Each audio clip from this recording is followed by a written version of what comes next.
Clark County School District Board of Trustees, District E, candidate Camila Bywaters. So, my first question is, what specific safety measures will you implement to protect students and staff members from potential threat? Thank you so much for that question. I'm Camila Bywaters, candidate for school board trustee. Thank you for inviting me. One thing that's really important to me is that not only do we work together with the leaders in our school, but that we talk with you all, the students, to understand what you believe are safety measures that should be implemented in schools. We have a wonderful team within the Clark County School District, in the Clark County School District Police. I know that there have been some narratives around policing that are fearful for some people, but I'm very confident that we have a great team that we could build with and dispel this narrative that policing is negative. We have their expertise that we can utilize to determine what safety measures are important in our school to make sure that students and teachers and families and all visitors within schools feel safe. But really, what is important to me is that we hear from students. Oftentimes, we make a lot of adult decisions about students. So it's important that we have student-led conversations so you all can tell us, here's some places where I feel unsafe, and here's how we can fix it. So I look forward to working together with our student communities and our leaders, such as Clark County School District Police and the leaders within schools, so that we can make sure that we're making plans where everyone feels safe. Thank you. You're welcome. Do I have a time limit for questions? No, I don't Okay. think so. My question is, just in general, some of my classes have had interesting discussions about what we're learning at and some of that learning at the moment, and some of them are focused mainly on worksheets. And my question for you is, if you're elected, how can you support consistent curriculum and instruction in all classrooms to make school engaging all day long instead of only in certain classes? Absolutely. This is a great question because, one, I am a licensed special education teacher. So I've gone through a teacher education program at UNLV. And I've been a teacher in the classroom full time, and I've also been a teacher subbing in different schools across DC Public Schools and the Clark County School District. One thing that's really important is that questions around curriculum and how it's being administered in classrooms is a leadership challenge. And we have to ensure that our leadership is really honing in and making sure that the expectations for teachers are high so that you don't have a day in class where it's all worksheet based.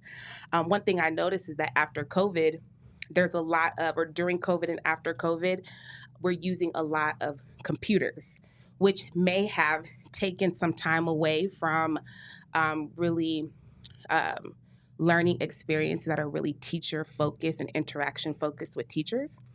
One thing that's important for me is that there's some great work happening at the Nevada Department of Education around being innovative in our education and thinking about not being so curriculum based, standardized testing based, but really looking at exploring competency based education and more project based learning. Every Tuesday, I host a Facebook Live on my page, on the Camila Bywaters page, and I have brought on some wonderful individuals to talk about different education topics. Just recently, I had the Nevada State Teacher of the Year, 2024 Teacher of the Year, Laura Jean Penrod, come on, and she's been engaged in this work at the Nevada Department of Education. And she talks a lot about being innovative and being honing in on a competency-based education, which is more focused on student learning and providing students with opportunities to learn in the best ways that suit your way of learning. And again, this is student conversation-based as well. It's important that we have your experience, since you all have been in school, and really working with leaders to say, hey, this is how I learn best, and this is what I would like to see in the classroom. So there are wonderful conversations happening about being innovative. We just need to get the leaders in place so that we can begin to move in this direction. Okay. My question is, do you believe enough is being done to assure teacher safety, and what are some serious punishment or consequences students should be given? Yeah. Can you repeat your question one more time? My question is, do you believe enough is being done to assure teacher safety, and what are some serious punishments or consequences that can be given to students that do like Harm to teachers. harm teachers? Yeah. So violence is not okay, and especially in schools. And one thing that is important is that we have to ensure that our learning environments are safe spaces for teachers, for students, for everyone that's within our school community. And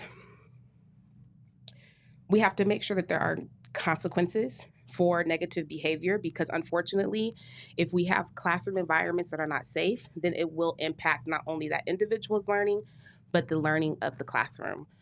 So we do, as a teacher, I did not tolerate bullying, and I had a pretty strict and structured classroom, and behavior management is one of my strengths.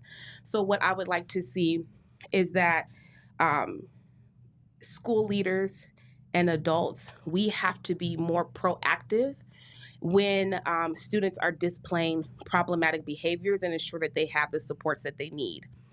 When students violate their own personal selves in the spaces of others, we need to have serious consequences, and definitely work with these students to ensure that we can bring them back to a place where they can be productive citizens within the school system. So my second question is, what are 2 specific programs or resources you believe should be implemented to address school-related stress and support students' mental health? Absolutely. So I have one of my degrees is in divinity. I have a master's in divinity, and what I think that we should do to support students and adults in learning spaces is, some people, they don't like the word meditation, but things like teaching our students how to breathe through situations, and different meditation techniques could be great procedures or tools that we could use to help students to manage stress.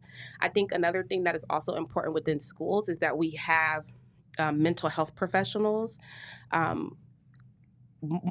along with counselors to support students who need more intense support.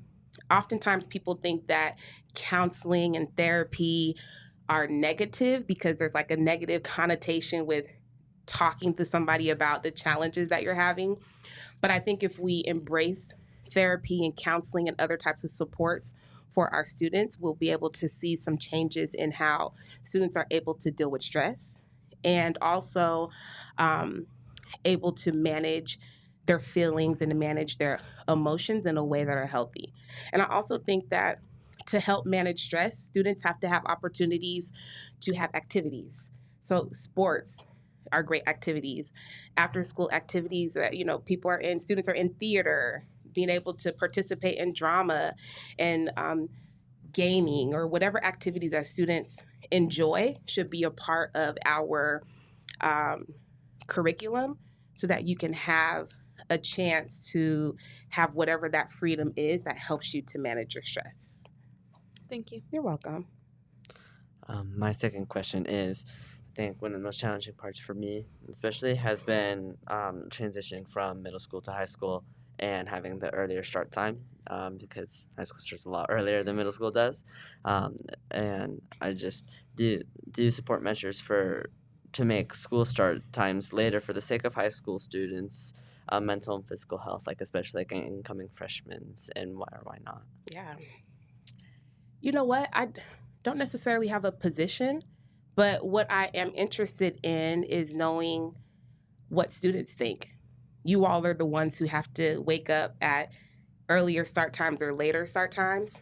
I could imagine that it would be kind of diverse. Like some people are early risers, and some are, would prefer to get up late. I think that that's an individual individual decision. However, I support what decision the students make, because that impacts your daily life and the activities that you schedule throughout the day. I do know that there is work to change the school start times to make them later in the day. So we'll see how that goes. But I personally am, I will lean towards what our community and what our students feel is best for you. My question is, do you believe enough is being done to support or do they give students enough opportunities for after school programs or programs in general that help students find their passions and end up leading them into their dream careers? I would say that I have heard, so in my role as a person who's really involved in the community, I hear from students and their families a lot. And I have heard from some of my students in the community that they don't feel that the opportunities are fair and equitable when it comes to extracurricular activities, because some of them you have to pay for. So what we've set up is a system within schools that is a haves and a have not system. So if you don't have the money to play sports or to pay for after school activities, then you don't get an opportunity to participate. And I believe that's something that we have to change. Can you repeat your question one more time? I'll make sure I hit all the points. My question was, do you believe enough is being done to support or students are given enough opportunities for school programs that help students find their passion and end up leading them to their dream careers? So I would say the opportunities are there. Based off of the complaints that I've heard about money being a factor, I don't believe that it's equitable and it's fair for all students, because we do have a responsibility to ensure that every child within a public school, you're supposed to have a free and appropriate public education. So we have to ensure that we don't allow students who don't have the money to afford activities still have an opportunity to participate. So we as leaders can do much better in doing our part to make whatever that is, fundraising, asking for donations from our business community, from our hotel industry.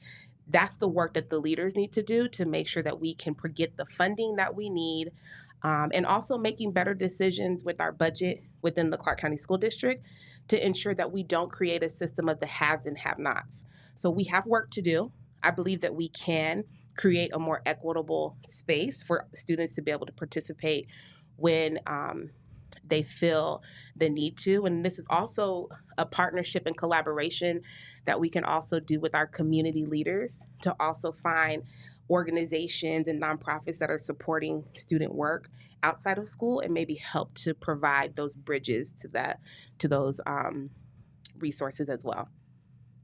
Thank you. You're welcome.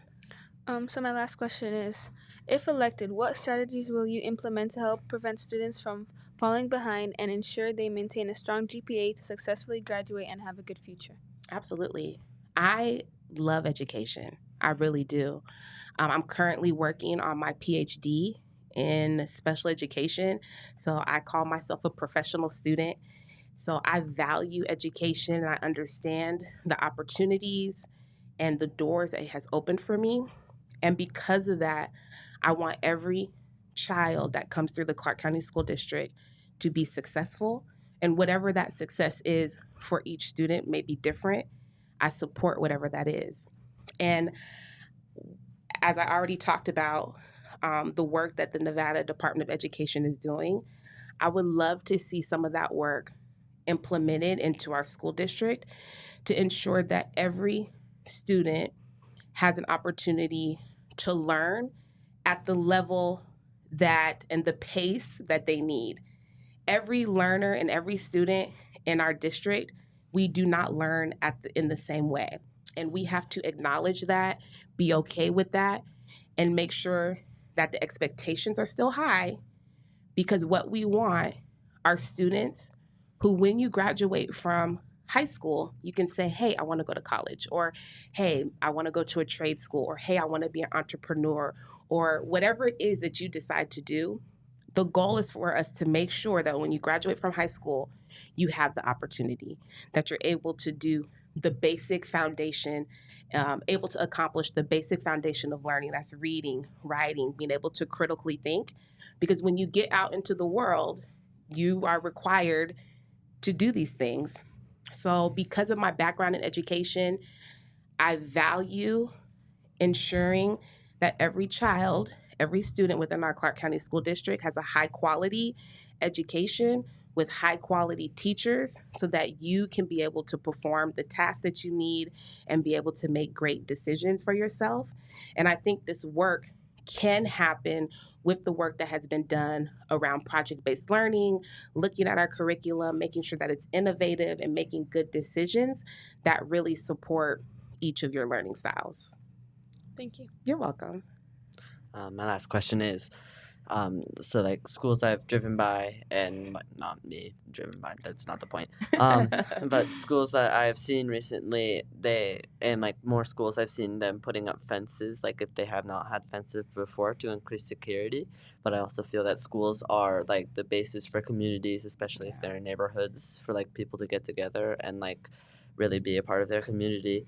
And I just wanted to know, if elected, how will you work to ensure that additional security measures don't make schools feel more inaccessible to students, families, and community members? Yeah. So, what's important to know about me is that I have always been community, student, teacher focused. And the reason I decided to run for this seat, not so that I can make all of the decisions, but so that we could work together to make decisions for our schools and for the schools that you're in. As a teacher, as a special education teacher, I love students. In my mind, I was a fun teacher. So I really look for your voice. And I think it's important that the community comes together and makes decisions about their schools that are supportive of the school that you're in. I understand why some schools may have made decisions to have fencing, because we have just across the country, there's just anxiety around school shootings and safety. So I understand why they may be put up, because there's this anxiety. And then at the same time, to your point, we still need to make sure that our schools are safe. They don't feel like prisons, and they feel like community spaces where everyone is wanted. And I think that requires our community, with students leading, to be the voice around what you want your school to look like, how you want it to feel, what you want the environment to look like. And that conversation takes all of us being a part of that. And my commitment to students is that we together will have these conversations so that your ideas are elevated. If you feel like at your school you don't want fences, then let's talk about why we don't want the fences, and then what is the solution around that you're comfortable with, in collaboration with our school leaders and community and our school police, to determine what is the best ways to keep us safe. And there's some schools that have fences and there's some that don't. But at the end of the day, I think your voices are absolutely valuable. And we have not done a great job of elevating how you feel in your school space, and then what we can do to make sure that when you come to school, you feel valued, you feel worthy, you feel safe, and you feel protected. So for me, it's a conversation around what do you want this environment to look like, and then we work together to create that environment. My question is, technology is a main part of our education, and because of this, it has caused the education system to rely on technology rather than investing in high quality material and curriculum for students. What are some ways that students can get a high quality education without having to rely on technology? Listen, I'm old school. I was just telling someone today, I still have a calendar that I write in. And when I don't have it with me, I'm like lost, because I don't use my phone or technology for keeping my calendar. But I do think, if we think about society, technology is advancing. And so we have to have a balance. I think that students need to understand how to use the technology, and you also need to know how to do the old school pencil and paper. It's a balance of both. And if we do not prepare our students to be prepared in the technological advances that are happening, then we're doing a disservice. So it's both and, making sure that we have the ability to still be able to keep our traditional methods, but also integrating some of those new technology advances, because society is changing and we need to be prepared not only for education and opportunities locally, but globally.